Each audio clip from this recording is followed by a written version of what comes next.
High friends welcome to my channel और एक नतून ब्लग नहीं आसलाम तुम्हारे सामने। तो आज के हमारे स्पेशल ब्लग होते चले बालुरघाट सृजनी क्लाबर पैंडल तुम्हारे देखानो होच्छे। तो तुम्हारा पाशे थेको और देखते थको। एखोनो सेई रकम कमप्लीट हयनि, आनकमप्लीट आछे। तो तुम्हादेरके सामनेटा देखानो होच्छे, भेतरे एखोनो कमप्लीट हयनि ताई आनकमप्लीट आछे। तो बालुरघाटेर सृजनी क्लाबर पैंडलटाई सबथेके बेस्ट हयेछे। और तोमरा बालुरघाटे गेले सृजनी क्लाबर पैंडलटा अवश्य देखते जाबे। और आमादेर चैनेले जारा नतून हये एसेछो तारा प्लिज आमादेर चैनेलटिके सबस्क्राइब करे राखो जाते नतून नतून ब्लग प्रतिदिन देखते पाओ। ताहले चलो बेशी कथा ना बोले आजकेर ब्लगटा स्टार्ट करा जाक। তোমরা देखते থাকো।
खूब ताड़ाताड़ी काज चलছে এখনো সেই রকম কমপ্লিট হয়নি, আনকমপ্লিটই আছে।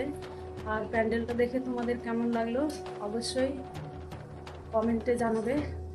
আর আমাদের চ্যানেলটিকে লাইক শেয়ার সাবস্ক্রাইব করবে এই বলে আজকের ব্লগটা আমি এখানে শেষ করছি।